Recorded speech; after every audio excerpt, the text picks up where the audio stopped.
భగవద్గీత 3వ అధ్యాయం కర్మయోగం అధ్యాయ పరిచయం సాంఖ్యయోగం 2వ అధ్యాయం లో కృష్ణుడు ఆత్మతత్వం స్థితప్రజ్ఞ లక్షణాలు కర్మఫలాలను ఆశించకుండా ధర్మాన్ని పాటించడం గురించి వివరించాడు.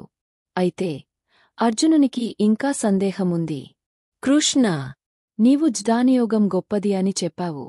మరి నీవు నన్ను యుద్ధం చేయమని ఎందుకు చెప్పుతున్నావు? నేను కేవలం ధ్యానం, జ్ఞాన మార్గాన్ని అనుసరించకూడదా? ఈ ప్రశ్నకు సమాధానంగా కృష్ణుడు కర్మయోగాన్ని వివరించాడు. కర్తవ్యం చేయడమే అసలైన ధర్మం. కథనం ద్వారా వివరణ. అర్జునుని సందేహం యోగాల్లో ఏది ఉత్తమం? అర్జునుడు భయంగా, సందేహంతో కృష్ణుని అడిగాడు. కృష్ణా, నీవు జ్ఞానం గొప్పది అని చెప్పి మళ్ళీ నన్ను యుద్ధం చేయమంటున్నావు. ఇదెందుకు? నాకు ఏ మార్గం అనుసరించాలో చెప్పు. కృష్ణుడు నవ్వుతూ అర్జునుని ప్రశ్నకు సమాధానం చెప్పాడు. అర్జునా, ఈ ప్రపంచంలో 2 మార్గాలు ఉన్నాయి: జ్ఞానయోగం, ధ్యానం, తపస్సు, లోకవిరక్తి, మరియు కర్మయోగం, కర్తవ్యాన్ని చేయడం. ఒకరు కేవలం ధ్యానం చేసి మోక్షాన్ని పొందుతారు. మరొకరు నిష్కామ కర్మ ద్వారా మోక్షాన్ని పొందుతారు. కాని సాధారణ ప్రజలకు కర్మయోగమే ఉత్తమం. కృష్ణుడు అర్జునునికి ఒక గొప్ప సత్యాన్ని వివరించాడు. ఈ ప్రపంచంలో ఒక్క క్షణం కూడా కర్మ లేకుండా ఉండలేం. శరీరం ఉన్నంతవరకు మనం ఏదో ఒకటి చేయక తప్పదు. కేవలం ధ్యానంలో కూర్చుని మనస్సును అదుపులో ఉంచుకోలేనివారు ధర్మాన్ని పాటించాలి. ఆపై కృష్ణుడు ఒక ఉదాహరణ చెప్పాడు. తన కర్తవ్యం విడిచి కేవలం ధ్యానం చేస్తానని చెప్పేవాడు కాని మనస్సులో కోరికలతో నిండి ఉంటే అతను అబద్ధవాదే. కర్మ చేయకుండా ఉండటం అసాధ్యం.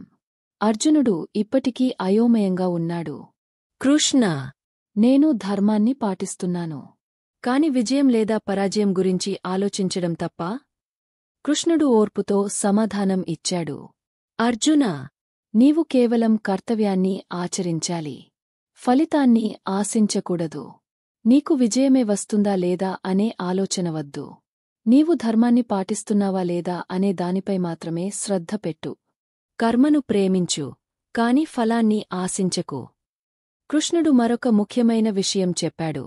అర్జునా, మహనీయులు కూడా కర్మ చేయకుండా ఉండరు. వీరు ఏం చేస్తే సామాన్య జనులు అదే అనుసరిస్తారు. కర్మ లేకుండా జీవించడం సాధ్యమేనా? అని చెప్పి కృష్ణుడు ఓ గొప్ప ఉదాహరణ ఇచ్చాడు. నేను జగన్నాథుడిని. నాకు ఎలాంటి కోరికలు లేవు. అయినా నేను నిరంతరం సృష్టిని నిర్వహిస్తున్నాను. నేను నా కర్తవ్యంలో తప్పినా యుగధర్మం తారుమారైపోతుంది. అందుకే కర్తవ్యాన్ని చేయడం ప్రతి ఒక్కరి బాధ్యత. అర్జునుడు మరింత ఆసక్తిగా వినసాగాడు. కృష్ణా, కేవలం నా స్వార్థం కోసం కర్మ చేయకూడదా? కృష్ణుడు సున్నితంగా మళ్లీ సమాధానం ఇచ్చాడు. స్వార్థం కోసం కర్మ చేయడం అసత్యం. కాని లోక కళ్యాణం కోసం పనిచేయడమే నిజమైన ధర్మం. ప్రజల కోసం రాజు ధర్మపాలన చేయాలి. రైతు భూమిని సాగు చేయాలి. యోగ ఉపదేశం చేయాలి. అర్జునుడు ఇంకా లోతుగా ఆలోచిస్తూ అడిగాడు. కృష్ణా, కర్మలు అన్నీ ఒకేలా ఉండవా? కృష్ణుడు వివరణ ఇచ్చాడు. రజసిక కర్మ కేవలం ఫలితాన్ని ఆశించి చేసే పని. నా లాభం కోసం, నా పేరు కోసం అనే ఆలోచనతో చేసే కర్మ ఇది బంధనంగా మారుతుంది. తామసిక కర్మ అవివేకంతో, పరిణామాలు తెలుసుకోకుండా చేసే పని. ఇది పతనానికి దారితీస్తుంది. సాత్విక కర్మ ధర్మం కోసం, నిస్వార్థంగా చేసే పని. ఇది మోక్షానికి దారితీస్తుంది. కర్మను ప్రేమించు, కాని ఫలాన్ని ఆశించకు. ఇదే నిజమైన సాత్విక కర్మ. కర్మయోగ అంటే ఎవరు, కృష్ణా? అని అర్జునుడు అడిగాడు.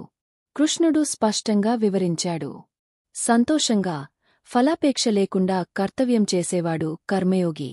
ఆత్మవిశ్వాసంతో, లోక కళ్యాణం కోసమే పనిచేసేవాడు కర్మయోగి. విజయాన్ని, పరాజయాన్ని సమంగా స్వీకరిస్తాడు. స్వార్థాన్ని విడిచి, సమతాభావంతో జీవిస్తాడు.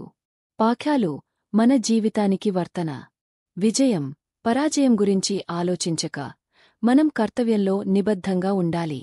మనం చేసే పని సమాజానికి ఉపయోగపడాలి. మంచివారిని చూసి నేర్చుకోవాలి.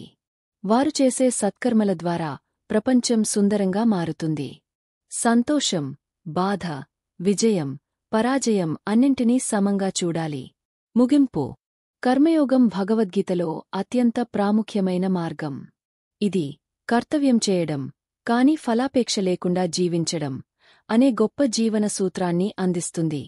ఈ ఉపదేశాన్ని అనుసరించినవాడు కర్మబంధం నుంచి విముక్తి పొంది భగవంతుని ఆశీస్సులను పొందుతాడు. 4వ అధ్యాయం నెక్స్ట్ వీడియో.